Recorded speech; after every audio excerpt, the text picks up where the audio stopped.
E nesta série de entrevistas com candidatos a vereador por São Paulo, a convite do Secov São Paulo, nós vamos conversar agora com o Caio Miranda Carneiro, que é do DEM, vereador. Bom dia, obrigado pela sua participação aqui na nossa série de entrevistas. Bom dia, Denise, e parabéns aí ao Secov pela iniciativa, acho muito importante. Bom, vereador, o senhor tem área de atuação em várias frentes aí, mas mais relacionada à questão da urbanística, a questão da cidade. Eu queria saber sobre a nova lei das praças, eu queria saber como é que o senhor vê a reurbanização da cidade, a redefinição, na verdade, que se pensa, por exemplo, do plano diretor, mas incluindo essa questão especificamente. Olha, o plano diretor ano que vem vai ter a revisão. Eu acredito que o Secov é um parceiro fundamental da Câmara para até trazer todo o acúmulo que já tem sobre esses debates, toda vez que tem plano diretor. A gente tem que ter uma visão mais moderna, em que a cidade seja funcional, inteligente, uma smart city de verdade.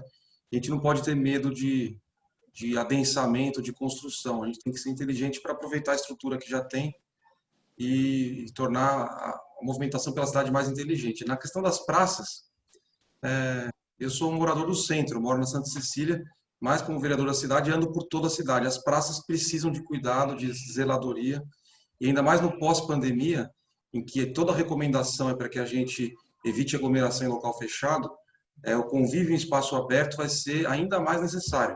São mais de 5.500 praças em 32 subprefeituras, e a prefeitura não consegue cuidar dessas praças. Então, a gente aprovou uma mudança na lei das praças, que permite que parceiros privados possam realizar comércio ou serviços na praça, e em contrapartida, ao invés de simplesmente pagar uma tarifa, um preço público, que eles possam assumir bens e serviços naquela praça ou até em outras, na mesma sub. Então, eu acho que vai ser uma revolução mesmo, e vai turbinar aí o cuidado das praças, e a gente vai ter uma São Paulo mais convidativa para as pessoas. Agora, como é que se daria essa modificação toda, parceria público-privada, iniciativa privada ter uma presença mais forte? Como é que seria o encaminhamento? É muito importante que as subprefeituras façam uma portaria dizendo qual vai ser a regra no detalhe para aquela região. Por exemplo, Pinheiros tem uma característica, pega os bairros do Brooklyn, Vila Olímpia, Alto de Pinheiros, Jardins, que é diferente de Cidade Tiradentes. Então, cada realidade tem suas particularidades, mas o mais importante é que tenha transparência, prazo claro e que não seja desequilibrado. Então, já tem muitas praças que são cooperadas hoje. Já tem um parceiro que coopera, que põe a plaquinha. Nessas praças, tem que conversar com esse cooperador, com esse cooperante.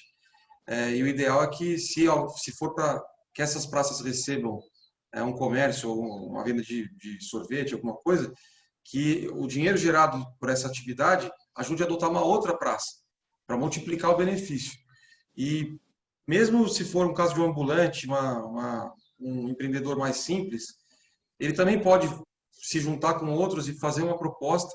Vai funcionar assim: o particular manda a proposta para a sub e fala: eu tenho a intenção de adotar essa praça, eu vou realizar tal atividade e o benefício que eu vou oferir, eu pretendo fazer essas melhorias. A sub analisa, publica no Diário Oficial e dá um prazo para que alguém que quiser contestar ou cobrir a proposta se manifeste. Se ninguém cobrir, você estabelece o termo, que pode ser no máximo de 5 anos total, de 1 ano, 2 renovável.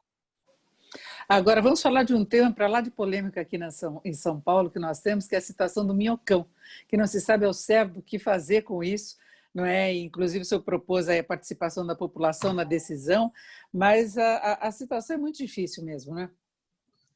É muito difícil. Eu entrei na Câmara em 2017, então o Secov já participa desse debate há mais tempo, e se a gente lembrar do Parque Augusta, o Parque Augusta, mesmo a solução que foi dada, não é a que eu daria se eu fosse vereador na época, ou prefeito.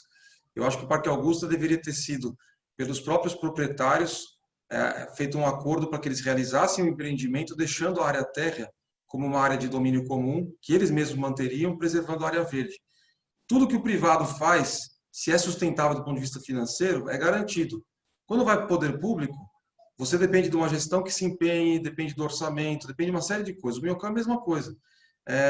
Um viaduto que completou 50 anos, a cidade tem um problema de manutenção de pontos e viadutos, teve 2 que foram interditados ano passado, custaram mais de 20 milhões para serem restaurados, e a gente vai tentar fazer um parque suspenso ali. O High Line em Nova York custou 150 milhões de dólares o investimento, e é mais de $1 milhão por mês para manter. eu não vejo a cidade de São Paulo hoje com compromisso e capacidade para fazer um investimento desse porte no Minhocão. Então, eu acredito que se a gente desmontar a estrutura e recuperar ali a São João e Amaral Gurgel, conectando elas, corredor de ônibus e tal, a cidade ganha muito mais, inclusive dá para a iniciativa privada, com a valorização que vai ter, cumprir o plano diretor, fazer habitação de interesse social, é um ganha-ganha sem precedentes. Inclusive porque tem uma degradação muito grande na parte embaixo do Minhocão, né? Porque ficaria talvez um jardim em cima com um custo enorme, mas não resolve o problema de baixo, né? Com certeza, embaixo já é um convite a uma Cracolândia, um lugar que é insalubre, é ruim, é degradado, não recebe luz do sol. Em qualquer ambiente, se você não tem sol, você tem mofo, você tem problemas. Ali faz um tampão que 80% do ar embaixo o ar embaixo é 80% mais poluído do que fora, porque o ar não dissipa, passa ônibus. Então, assim, por mais que as pessoas tenham uma visão idealista de parque, é um parque onde, com muito esforço, alguns iam se divertir em cima, enquanto pessoas fumam crack embaixo. E a questão fluviária, que é uma questão que as pessoas reclamam muito, ela só confirma aquilo que eu já venho falando. A Câmara Municipal, ela não consegue dar participação para a população só com as audiências públicas, que vão no máximo 500 pessoas. A gente tem que começar a estruturar o plebiscito e a consulta popular como mecanismos de ouvir mesmo a população. Talvez até pelo celular, com biometria, com identificação facial, a tecnologia permite isso. E aí a gente começa a conscientizar a população. O Minhocão, para mantê-lo para carros, custa mais de 30 milhões, só de recuperação da estrutura. Passam por ali 60 mil veículos, que poderiam passar por baixo com um pouco mais de tempo, porque tem semáforos, mas não vai ter um grande prejuízo. Só que só de eu propor o plebiscito e eu ter que respeitar o plano diretor que prevê desmonte o parque, eu estou apanhando como se eu fosse um cara contra carro. Eu não sou. Essa decisão foi no plano diretor em 2014. Então a gente tem que ter mais mecanismos para a população participar, não só quem vai na audiência pública, mas no geral. Por isso o plebiscito, para mim, ele é simbólico, é importante. Agora, a vereadora entra em discussão também a questão da mobilidade urbana, da importância que o Minhocão teria na ligação leste-oeste. A gente sabe que tem momentos de pico de transporte lá, que a utilização é intensa.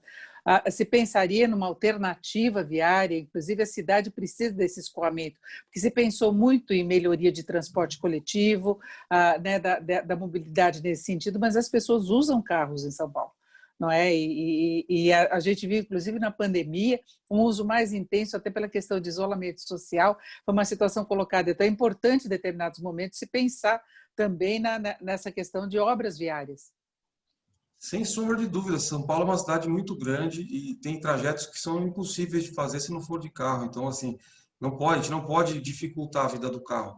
O problema é que o Minhocão, quando foi feito, não existia Marquês de São Vicente, não existia Marginal Pinheiros e Tietê, não existia Avenida Sumaré, não existia 23 de Maio, nem a Radial Leste. Então, assim, quando ele foi feito, ele de fato, o trecho da Praça Roosevelt até a Francisco Matarazzo, ele era um trecho que era realmente a ligação leste-oeste. Hoje não é mais. Hoje você pode pegar a Marquês de São Vicente e por ela pegar a Marginal Tietê. Se fizer uma ponte na Marquês de São Vicente para a Avenida do Estado, você conecta ali também. A Avenida São João indo até o final, você chega no Lago do Paissandu, você virando à esquerda, cai na Tiradentes, 23, 9 de julho, e retirando o Minhocão e fazendo as adequações por baixo, você permite que da Francisco Matarazzo até a ligação leste-oeste, que é da Roosevelt até a Radial e a 23, você faça o seu trajeto. Eu fiz um estudo com os moradores, a gente botou câmeras para filmar. No horário de pico, o Minhocão ele trava. E não é porque ele trava, é porque o acesso da 23 de Maio é apenas uma faixa, uma curvinha que tem ali. E o acesso da Radial são duas. Então, o volume que chega da Consolação, da Amaral Gurgel por baixo, do Minhocão por cima, é maior do que a capacidade de escoamento. Então, isso gera um vaso comunicante que, no fim das contas, o Minhocão não desova o trânsito. Isso é uma fake news, é uma falsa impressão. E no sentido oeste, que é o sentido que as pessoas... Esse é mais fácil de visualizar, a Francisco Matarazzo tem uma faixa de corredor de ônibus e duas para carro. O Minhocão traz duas faixas por cima e três por baixo. Já são 5 faixas, não tem como ele escoar se todo mundo vier ao mesmo tempo.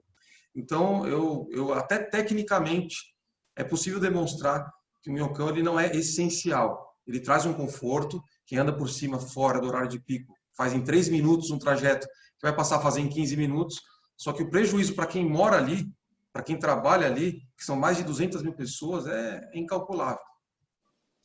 Agora, vereador Caio Miranda, em relação à urbanização, pensando nas construção, adensamento urbano, utilização mais eficiente do centro da cidade, de áreas que têm maior acesso a transporte, qual seria a sua proposta? Eu sou um convertido, Denise, à bicicleta. Hoje eu não tenho carro, eu comprei uma bicicleta elétrica e eu uso ela para fazer os trajetos de até 8 quilômetros. A elétrica te permite subir uma consolação sem transpirar, porque ela te dá o pedal assistido. Nem todo mundo tem essa condição. Então, eu acredito que se a gente investir na conexão dos modais, né, a ciclovia onde realmente tem demanda, com segurança, a gente modernizar os ônibus com uma frota elétrica, a gente permitir que as calçadas sejam recuperadas, a gente tem que rever a lei para permitir que a prefeitura possa investir de forma permanente em calçada. Hoje você obriga o proprietário a cuidar, tem gente que não tem condição de cuidar, para integrar os modais. Senão a gente vai, é insustentável. Se todo mundo que mora em São Paulo adquirir um carro, resolver sair na rua, não vai andar. Então a gente tem que ter inteligência. A ciclovia ali da Marginal Pinheiros, dentro do Rio, está tendo mais de 7 mil ciclistas por fim de semana e durante a semana mais de 2 mil. Então dá para a gente investir, porque cada bicicleta que tiver a mais é mais espaço para o carro. Eu não vejo bicicleta como inimiga do carro.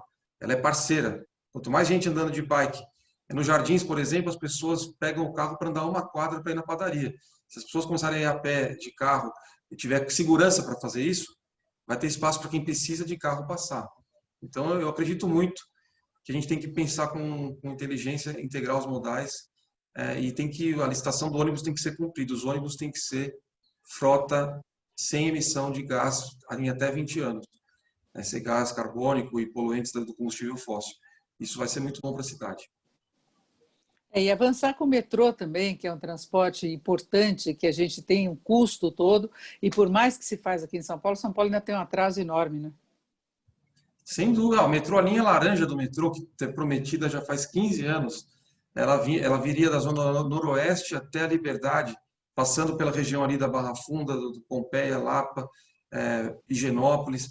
É fundamental que ela seja feita. Hoje, o lado de lá da Marginal Tietê, que é um lado que precisa se desenvolver, está desenvolvendo, a Zona Norte e Zona Noroeste, está apartado, tem algumas pontes para vir para cá. A mesma coisa da Zona Sul, Morumbi. Morumbi tem apartamentos maravilhosos que estão valendo muito pouco, porque você chegar e sair do Morumbi nos horários de pico é um inferno. Então a gente precisa do metrô, a gente precisa ter, inclusive, Denise, eu aprovei uma lei aqui em São Paulo, é a primeira lei no Brasil que reconhece o mecanismo do dispute boards, que são os comitês de resolução de disputa. É um mecanismo pré-arbitral que o Banco Mundial exige nos seus contratos, que ele evita que essas obras de infraestrutura parem. A parte contratada indica um especialista, o contratante indica outro, e ambos concordam com um terceiro que é de comum acordo.